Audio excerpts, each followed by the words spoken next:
እናቱን መርጦ ለተወለደ ድንቅ ሕፃን መቅደሱን ሰርቶ ለገባ ኃያል አምላክ ፍጡር ሆና ፈጣሪዋን እንድትወልደው ላበቃት ከሃሊ በምሴተ ሐሙስ ዮሐንስን በቅፉ ላስጠጋውና በዕለተ ዓርብ ያቀፈውን ዮሐንስን አቅፋ ላሳደገች አደራ ለሰጠው የእናትነት ቃሏን ሰምቶ የቃናን ውሃ ወደ ወይን የቀየረ የእኛን ሞት ወደ ሕይወት ለለወጠ የሚናገር በግ በግርፋቱ ካጋንንት ግርፋት ላዳነን ነፍሱን እስከ መስጠት ለወደደን ኃጢአታችንን በደሙ ለለወጠ ሊቀ ካህናት በሚያልፍ ወርቅ ሳይሆን በከበረ ደሙ ለገዛን ባለጸጋ በጎኑ ውሃ ተጠምቀን ክቡር ሥጋውን በልተን ቅዱስ ደሙን ጠጥተን ለምንኖርበት የሕይወትን እንጀራ ለምንጓዝበት መንገዳችን ለምንቀጽፍበት መርከባችን ለምንኖርበት ወደባችን ለምናይበት ብርሃናችን ሁሉ በእርሱ ከእርሱ ለሆነ ለአማልክት አምላክ ለጌቶች ጌታ ለንጉሶች ንጉሥ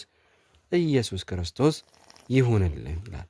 የብርሃን እናት የገነት ስደተኞች ሰላም ውድ የሀሁ ቲዩብ ቤተሰቦች እንደምን አላችሁ? በዚህ የመጽሐፍ ዳሰሳ ልናያቸው ከወደድናቸው መጽሐፍቶች መካከል የብርሃን እናት የተሰኘ የመምህር ዲያቆን ሄኖክ ኃይሌን ነው። ከዚህ ምዕራፍ ውስጥም በምዕራፍ 1 የሚጎዳ ማሰሪያ የተሰኘውን የገነት ስደተኞች ከሚለው ውስጥ ለማየት ወደናል። የገነት ስደተኞች የሚጎዳ ማሰሪያ የኦሪት ዘፍጥረት 3ኛ ምዕራፍን ያህል የሰው ልጆች ላይ ትልቅ ጠባሳ የጣለ የመጽሐፍ ቅዱስ ታሪክ የለም። ሔዋን በእባብ ተንኮል የሳተችበትና የተከለከለውን የዛፍ ፍሬ በልታ ለባሏ ያበላችበት ታሪክ የሰው ልጆችን ታሪክ ሙሉ በሙሉ የለወጠ ከዚህም በኋላ ያለውን የመጽሐፍ ቅዱስ ክፍል ይዘት የወሰነ የዕዳ ደብዳቤ ነው። ያ ምዕራፍ ብዙ ሰው ብሔርተኞች ሴት ልጅን ከሰይጣን በጥቂቱ ብቻ የምትሻል አድርገው እንዲህ ስሏት ሁሉም የቻለውን ያህል ለክፍለ ዘመናት የዘለቀ የወቀሳ ቅኔ እንዲቀኙባት መንገድ የጠረገ ታሪክ ነው። በእርግጥ ሔዋንም መሆን ምንኛ ከባድ ነው። አንድ ቀን ቀጥፋ በበላችው ዕፅ ምክንያት ብዙ ነፍሳት በሞት እንደሚቀጠፉ ማሰብ ለሔዋን ምንኛ አስጨናቂ ነው። እነዚያ ነፍሳትስ ከእርሷ የተወለዱ እናቴ የሚሏት ልጆቿ መሆናቸውንስ ማሰብ ምንኛ የስቃያት ይሆን? ምናልባት ሔዋን ዕፀ በለስን በበላችበት ቀን አጣጥማ ጣፍጧትም ላይሆን ይችላል። ግን በዚያች ዕፅ ምክንያት ለልጆቿ መራር ሞትን እንዳጎረሰች ማሰብ ለሔዋን እስከ ዕለተ ሞቷ ድረስ የመረረ ሐዘኗ የእንቧ ምንጭ ነበር። የሔዋን ጭንቀትና የጥፋተኝነት ስሜት ከሞተችም በኋላ የምትገላገለው ነገር አይደለም። ወደ ሲኦል ከወረደችም በኋላ ባለጠጋው ነዌ አብርሃምንና አልዓዛርን ባየበት ዓይን ባጸደ ነፍስ ሆና የምታየው ነገር ለእርሷ ማንም ሰው ላይ ከደረሰው በላይ ቅጣት ነው። ከእርሷ ቀድሞ በግፍ ተገድሎ የሞተው ንጹሕ ልጇ አቤል ብቻውን ወደ ሲኦል የወረደው እርሷ በበላችው ዕፅ ምክንያት ነበር። ሔዋን በሞተችበት ዕለት ሲኦል ወርዳ አቤልን ስታገኘው ምን ተሰምቷት ይሆን? ንጹሕ ልጇ አሟሟቱ ሳያንሰው በእርሷ ምክንያት ሲኦል መገኘቱን ማየት በራሱ ለሔዋን ሌላ ሲኦል ነበው።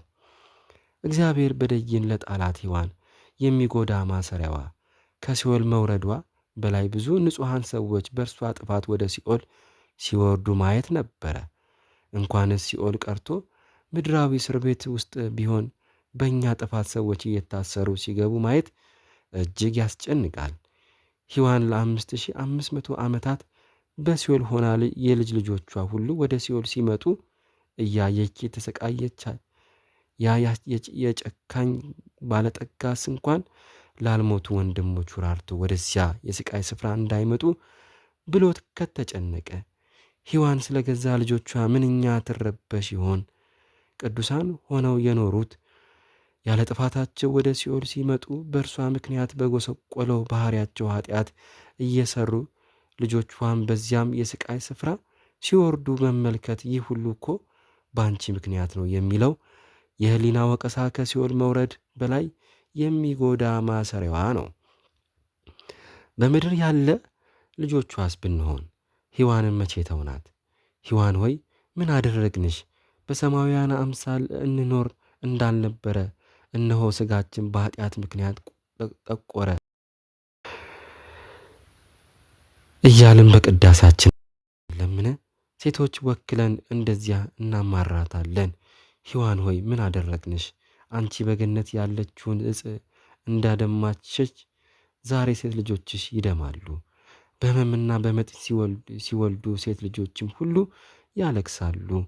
ሔዋንን ለመውቀስ በሕይወት የሚገጥሙን ክፉ ገጠመኞች ሁሉ መነሻዎቻችን ናቸው። በጸነሰች ጊዜ ጭንቀትሽን እጅግ አበዛለሁ፣ በጭንቅ ትወልጃለሽ በሚለው የሔዋን እርግማን ምክንያት ሴቶች በወሊድ ምጥ ሲሰቃዩ በእርሷ ጥፋት የመጣ ምጥና ስቃይ መሆኑን አስታውሰው ወቅሰዋታል።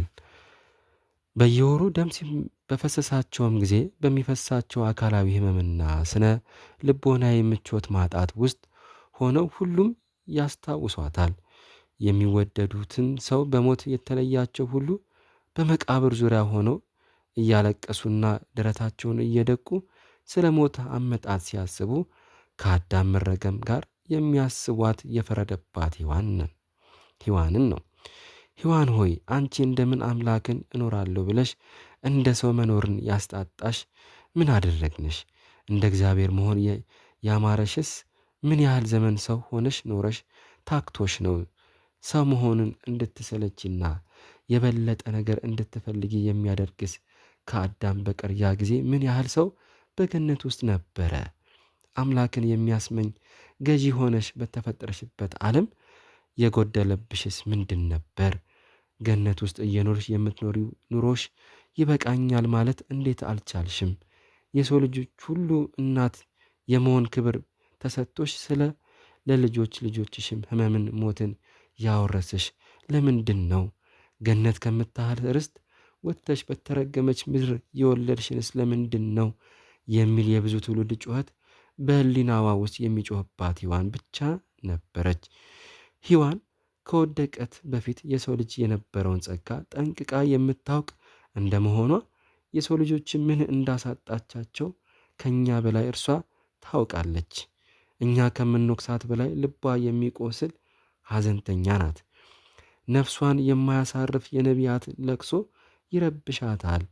ሁላችን እንደ ርኩስ ሰው ሆነናል። ጽድቃችን ሁሉ እንደ መርገም ጨርቅ ነው። ሁላችን እንደ ቅጠል ረግፈናል። በደላችንም እንደ ነፋስ ወስዶናል። ሰማያትም ቀደህ ምነው ብትወርድ እጅህን ከአርያ አምላክ የእስረኞችን ጩኸት ወደፊት ይግባ የሚል የነቢያትን ጩኸት ከማንም ፍጡር በላይ ሔዋንን ያሰቃያታል። በዓለም ላይ ብዙ ሺህ ሰው ነፍስ የጠፋና ያም ባይሆን ለብዙ ሰው መጥፋት ምክንያት የሆነ ብዙ ሰዎች አሉ። የሔዋንን ያህል ግን ለሞት መፈጠርና ለብዙዎች ነፍስ ጥፋት ተጠያቂ የሚስማማው ሰው የለም። ለአቤል ሞት ምክንያት የሆነው ቃየል እንደዚያ ከተረበሸ ለአዳም ዘር ሞት መነሻ የሆነችው ሔዋን ምንኛ ትጨነቅ ይሆን? ለመሆኑ ለሔዋን የሺህ ዓመታት ጭንቀት ለሰው ልጆችን የዘመናት ምሬት ምክንያት የሆነው የዘፍጥረት 3ኛ ምዕራፍ ታሪክ ምንድን ነው? በእርግጥ የአንድ ዛፍ ፍሬ ቀጥፎ መብላት ይህንን ያህል ዋጋ ማስከፈሉ ነበረበት? እግዚአብሔር ዛፉን ለምን ፈጠረው? ዛፉ መልካምና ክፉን እንድናውቅ የሚያደርግ ከሆነ እግዚአብሔር ክፉና ደግን እንዳንለይ ይፈልጋል ማለት ነው። ዛፉ ከበላም በኋላ ዓይኖቻቸው ተከፈቱ፣ መልካምና ክፉን በማወቅ ከእኛ እንደ አንዱ ሆኑ ይላል። ታዲያ የእባብ ምክር ልክ ነበር ማለት ነው። ሔዋንስ ምን አላጠፋችም ማለት ነበር? በቀጣዩ ገጾች እነዚህንና የነፍስ ጥያቄዎች አብረን እንቃኛቸዋለን።